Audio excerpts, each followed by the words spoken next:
कार्तिक माह में तुलसी जी की कहानी।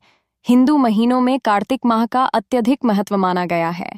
इस पूरे माह में स्नान, दान तथा अन्य धार्मिक कार्यों को करना शुभ माना गया है।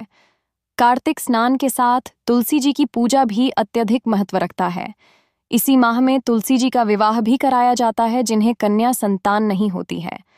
वह तुलसी जी का विवाह शालिग्राम जी से कराकर कन्यादान का सुख पाते हैं। इसी कार्तिक माह से जुड़ी एक कहानी है, तो चलिए सुनते हैं कार्तिक माह में बुढ़िया माई की कहानी। कार्तिक माह में सभी औरतें तुलसी जी को जल से सींचा करती थीं। एक बुढ़िया माई थी। वह कार्तिक माह में तुलसी जी को जल से सींचती थी।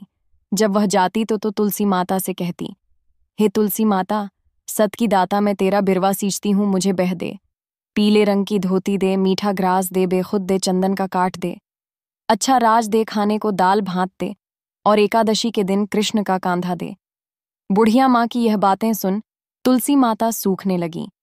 तुलसी माता को सूखते देख भगवान ने पूछा कि हे तुलसी, तुम दिन प्रतिदिन क्यों सूखती जा रही हो? तुलसी माता ने कहा कि मेरे मन की मत पूछो। भगवान ने कहा, मैं ना पूछूंगा तो कौन पूछेगा? इस पर तुलसी माता कहती हैं, एक बुढ़िया माई आती है और वह अपनी बात कहकर चली जाती है। मैं उसकी सभी बातें पूरी कर दूंगी, लेकिन कृष्ण का कांधा कहाँ से लाऊंगी?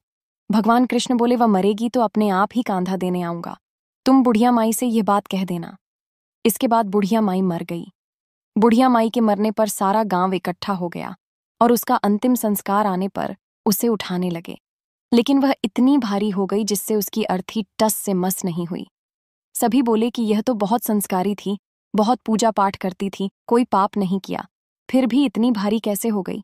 बूढ़े ब्राह्मण के वेश में भगवान आए और कहने लगे कि यह भीड़ कैसी है। तब गांव वाले बोले कि एक बुढ़िया माई मर गई है और वह इतनी पापन थी कि उसकी अरथ उठ नहीं रही, बहुत भारी हो गई है। भगवान बोले, मुझे इसके कान में कुछ कहने दो, फिर यह उठ जाएगी।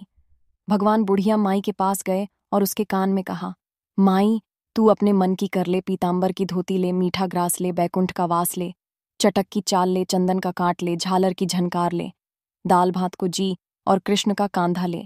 भगवान की सारी बातें सुनकर बुढ़िया माई हल्की हो गई। भगवान अपने कंधे पर उसे ले गए। बुढ़िया माई को मुक्ति मिल गई और वह बैकुंठ को चली गई। हे तुलसी माता, जैसे आपने उस बुढ़िया माई को मुक्ति दी, वैसे ही सभी की करना। जैसे भगवान ने उसे कांधा दिया, वैसे हमें भी देना। इस प्रकार तुलसी माँ की और बुढ़िया माई की कहानी पूरी होती है। कहानी पसंद आए तो लाइक करें आगे, और कहानियों को देखने के लिए काशी स्टोरी चैनल को सब्सक्राइब करें। जय श्री कृष्णा, राधे राधे।